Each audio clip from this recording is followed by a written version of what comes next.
સૌથી પહેલી વાત છે કે શ્રીરામનો જન્મ કેવી રીતે થયો. બહુ મજાની વાત છે કે દશરથ રાજાને અને રાણી કૌશલ્યા માતારે, એ આમ તો કે મહારાણી કહેવાય, પટરાણી કહેવાય, કારણ કે મોટા રાણી હતા. એમને સંતાનની અંદર એક દીકરી કે જેનું નામ શાંતા હતું. રામને એક બેન પણ હતી, એનું નામ હતું શાંતા. અને કૌશલ્યા માતાના બેન વર્ષિણી અને રોમપદ, એમના પતિ રોમપદ, અને અંગ દેશના પોતે રાજવી. અને એ જ્યારે અયોધ્યાની અંદર આવે ત્યારે અયોધ્યાની અંદર હસી મજાકની અંદર એવું કે અમારે કોઈ સંતાન નથી, પણ અમે દશરથ રાજા એવું ઈચ્છે છે કે તમારું એકાદું સંતાન અમને તમે દત્તક આપી દો. અને એ સમયગાળાની વચ્ચે દશરથ રાજા છે એ પોતાનું એકમાત્ર સંતાન એને દત્તક આપી દે. એ પછી દશરથ રાજાને ત્યાં કોઈ સંતાન નથી.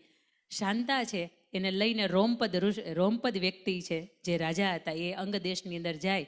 એક વખત શાંતા ધીરે ધીરે કરતી મોટી થઈ, સ્વરૂપવાન કન્યા થઈ, વિવાહને યોગ્ય થઈ. અને આ સમયગાળાની અંદર શાંતા અને જ્યારે રોમપદ વાતચીત કરી રહ્યા હોય, આવા સમયગાળાની અંદર એક બ્રાહ્મણ આવે છે. અને બ્રાહ્મણ વર્ષા ઋતુનો એ સમય હોય અને એ સમયની અંદર કોઈ મદદ માટે આવે છે. પણ એ બ્રાહ્મણની તરફ રોમપદનું ધ્યાન જતું નથી અને બ્રાહ્મણ નારાજ થઈને ત્યાંથી એ દેશ છોડીને જતા રહે છે. અંગ દેશ નામનું જે રાજ્ય હતું એ છોડીને ત્યાંથી જતા રહે છે.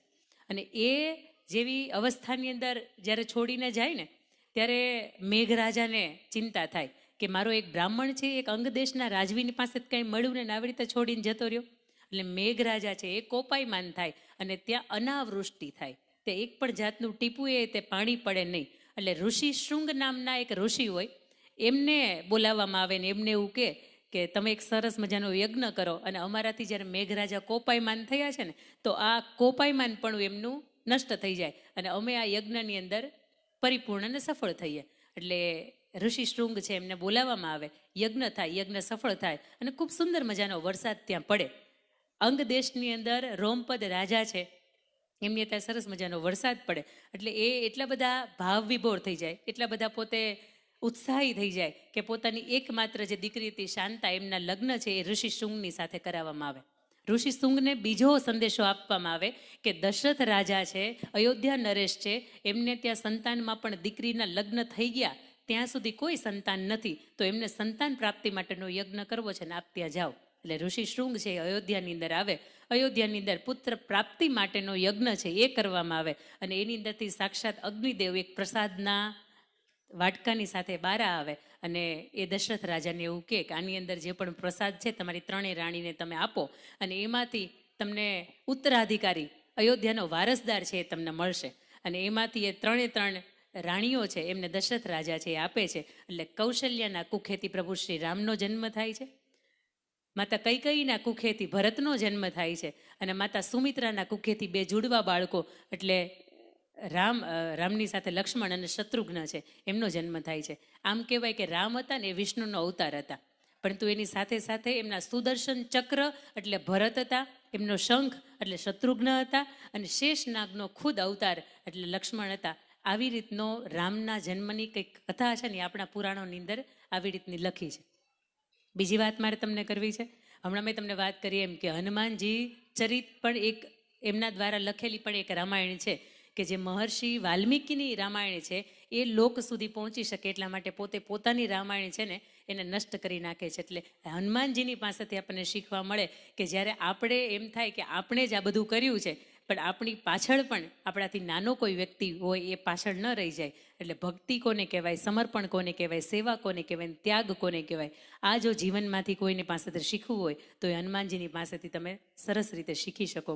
એના પછી ત્રીજી વાત છે કે લક્ષ્મણની 14 વર્ષની ઊંઘ. આ તમને આટલી ખબર છે કે લક્ષ્મણની ઊંઘ છે એ દેવી ઉર્મિલાએ લીધી હતી. લક્ષ્મણને જ્યારે પ્રભુ શ્રી રામની સાથે વનવાસની અંદર જવું હતું ને એટલે પ્રભુ શ્રી રામે એવી મજાની વાત કરી કે તમે એવું કરો, તમે આવો મારી સાથે, મારી ના નથી, પણ 2 સ્ત્રીની તમારે રજા લેવાની છે. પહેલી કે તમારી માતાની તમારે રજા લેવાની છે અને બીજી કે તમારા પત્નીની તમારે રજા લેવાની છે. એટલે માતાની પાસે રજા લેવા માટે જાય છે ત્યારે માતા એવું કહે છે કે જ્યાં રામ હોય ને ત્યાં જ લક્ષ્મણ હોય, એટલે તાર મને પૂછવા ન હોવાય. એટલે માતાની રજા મળી જાય. બીજી રજા તો કે ઉર્મિલાની લેવાની છે અને ઉર્મિલાની રજા લેવા માટે ત્યારે જાય. એટલે ઉર્મિલા એવું કે સારું થયું તમે તૈયાર થયા, જો તમે તૈયાર ન થયા હોત ને તો હું જવાની વાત કરતી હતી. અને એ સમયગાળાની વચ્ચે ઉર્મિલા એવું કહે છે તમે જાઓ તો ખરા, પણ તમે રાત અને દિવસ સેવા કરી શકો ને આવા પ્રણની સાથે જાઓ. એટલે ત્યારે લક્ષ્મણ એવું કહે છે, મારે રાત દિવસ સેવા કરવા માટે જ જવું છે. તો કે તમે રાત્રે સૂઈ જશો તો શું થશે? કોઈ વ્યક્તિ આવશે કે જેને હેરાનગતિ તરફ થશે, કોઈ રાક્ષસોનો પ્રહાર થશે, તો તમે રાત્રે એની રક્ષા નહીં કરી શકો, કારણ કે તમે સૂતા હશો. તમે એવું કરો કે તમે નિંદ્રા દેવીનું સ્થાપન કરો અને નિંદ્રા દેવીને તમારી ઉપર પ્રસન્ન કરો અને નિંદ્રા દેવીની રજા લઈને પછી તમે જાઓ. એટલે 14 વર્ષ જ્યાં સુધી તમે એની સાથે છો ને ત્યાં સુધી 1 સેકન્ડ માટે પણ તમે આંખનું પલકોય ન મારો. આ સમયગાળાની વચ્ચે જ્યારે ઉર્મિલાની રજા લેવા જાય ત્યારે લક્ષ્મણ છે એ એની અનુષ્ઠાન કરે, નિંદ્રા દેવીને પ્રસન્ન કરે, અને નિંદ્રા દેવી પ્રસન્ન થાય તો એવું કે રાત અને દિવસ ઊંઘનું સંતુલન લેવા માટે મારે તમારા બદલાની આ ઊંઘ જે છે ને એ કોઈને આપવી પડશે. તમે એક વખત ઉર્મિલાને તમારા પત્નીને પૂછી લ્યો કે આ ઊંઘ લેવા માટે તૈયાર છે, અને ઉર્મિલા તરત એવું થાય કે મારા ભાઈની ભાભીની સેવા હું જો સૂતા સૂતા પણ કરી શકતી હોય ને તો મારે આ મોકો ગુમાવવો ન જોવે. એટલે ઉર્મિલા છે એની ઊંઘ લે છે. 14 વર્ષનો ખૂબ સરસ મજાનો વનવાસ છે એ ભોગવે. એની સાથે લક્ષ્મણજી ખૂબ મજાની સેવા કરે. અને મેઘનાદ એટલે રાવણનો પુત્ર, અને મેઘનાદને એક વરદાન હતું. એને એક ઈશ્વર તરફથી એક વરદાન મળ્યું હતું કે તમારો સંહાર ગુડાકેશ વ્યક્તિ હશે ને એ જ કરી શકશે. ગુડાકેશ એટલે કે જે વ્યક્તિએ પોતાની ઊંઘ જે છે એની ઉપર કાબુ મેળવો હોય આવી જ વ્યક્તિ તમારો સંહાર કરી શકે. બાકી દુનિયાની કોઈ પણ વ્યક્તિ છે ને એ તમારો સંહાર કરી ન શકે. અને લક્ષ્મણે એમનો સંહાર કર્યો, કારણ કે લક્ષ્મણે એમની જે ઊંઘ હતી એમની ઉપર વિજય મેળવ્યો હતો. અને એ 14 વર્ષનો વનવાસ પૂરો કરીને પ્રભુ શ્રી રામ, માતા જાનકી અને લક્ષ્મણ અયોધ્યા પરત ફરે. અયોધ્યાની અંદર રામના રાજ્યાભિષેકની તૈયારીઓ થાય. અને આ સમયગાળાની વચ્ચે જ્યારે થોડી વારની અંદર નિંદ્રા દેવી જે છે એ લક્ષ્મણની આંખોની અંદર આવે અને જાય, એ સમયગાળાની અંદર લક્ષ્મણ મરક મરક હસતા હોય. અને કોઈ એને પૂછે કે રામનો રાજ્યાભિષેક થાય છે ને લક્ષ્મણ આપ હસો છો? અને ત્યારે લક્ષ્મણ બહુ મજાની વાત કરે કે 14 વર્ષ સુધી, અને ઉર્મિલા ત્યાં સુધી સૂતા છે જ્યારે રામનો રાજ્યાભિષેક થાય છે. આ વાતો જે છે એ રામાયણની અંદર લખી છે કે એ હું એટલા માટે હસું છું કે 14 વર્ષ સુધી જે દેવીને હું જીતી તે મેં એને મારી ઊંઘમાં એક ક્ષણ માટે પણ આવવા નથી દીધી. એ દેવી જે છે ને એ હવે મને મારી ઉપર કાબુ મેળવવાની તૈયારી કરી રહ્યા છે. ત્યારે મારે એ દેવીને, નિંદ્રા દેવીને 2 હાથ જોડીને વિનંતી એટલી કરવી છે કે મને બસ રામનો રાજ્યાભિષેક જોવા દો, અને એક ક્ષણ પૂરી થઈ જાય ને પછી આપ મારી ઉપર અધિપત્ય જમાવજો. આ 14 વર્ષની ઉર્મિલાની જે ઊંઘ મળી હતી ને આની પાછળની જે કંઈ ઘટના છે એ આવી રીતની છે. એના પછીના રામાયણનો એક બીજો પ્રસંગ છે. એમાં રામજી સાથે હનુમાનજીને સામે સામે યુદ્ધ થઈ જાય છે. આ વાત મને ધ્યાને નથી કે આપના ધ્યાને છે કે નહીં, આ પ્રસંગ આપના ધ્યાને છે કે નહીં, પણ એક વખત સામે સામે તો કે હનુમાનજી હોય, આ બાજુ તો કે રામ હોય. એનું કારણ શું? તો કે યયાતિ નામના જે રાજા છે ને એણે વિશ્વામિત્રનું અપમાન કર્યું. અને વિશ્વામિત્ર રામની પાસે આવીને એવું કહે કે રામ, આપના ગુરુનું કોઈ અપમાન કરે તો શું કરી શકાય? એટલે રામ એવું કહે કે એનું માથું ને એનું ધડ છે ને 2 અલગ કરી નખાય. અને ત્યારે વિશ્વામિત્ર છે એમને સંદેશો આપે કે રામ આપ જાઓ, યયાતિ જે પણ સ્થળે છુપાયા છે તો યયાતિની પાસે આપ જાઓ અને એને સાંજનો સૂર્યોદય ન થાય ને એ પહેલાં તમે એનું માથું અને એનું ધડ છે ને એ અલગ કરી નાખો. યયાતિને ખબર પડી કે હવે આપણી પાછળ આવા જે પણ ઘટનાઓ, જી આ એક ઘટના પૂરી કરી દો. યયાતિ છે એમને ધ્યાને આવ્યું કે આપણી પાછળ વિશ્વામિત્ર ઋષિ છે ને એણે રામને મોકલ્યા છે, એટલે શું કરી શકાય? તો કે એક જ ઉપાય છે કે એવી જગ્યાએ સંતાઈ જવાય કે જ્યાં સૂર્યનો પ્રકાશ ન આવતો હોય. એટલે ગુફાની અંદર અંજની માતાની પાસે જાય ને અંજની માતાને એવું કે અંજની માતા આપ મને રક્ષણ આપો, મારી પાછળ કોઈ હાથ ધોઈને પડ્યું છે અને સાંજનો સૂરજ ઉગશે આથમશે નહીં ને એ પહેલાં તો મને મારું પ્રાણ પંખેરું છે એ ઉડી જશે, મારું માથું ને ધડ છે અલગ થઈ જશે.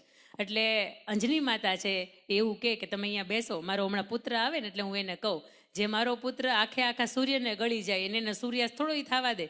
એટલે સાંજે હનુમાનજી છે, હજી તો બપોરનો સમય હોય, અને હનુમાનજી ઘરે આવે એટલે હનુમાનજીને માતા અંજની માતા છે એવું કે હનુમાન, આપને આ રાજાની રક્ષા કરવાની છે, એની પાછળ કોઈ એવું વ્યક્તિ પડ્યું છે કે એનું મૃત્યુનું કારણ બનવાનું છે, તો તમે જે સૂર્યને ગળી જાઓ છો અને એ સૂર્યનો અંત આજે થાય, અસ્ત થાય એ પહેલાં તમારે આ વ્યક્તિનો જીવ છે ને એ બચાવવાનો છે.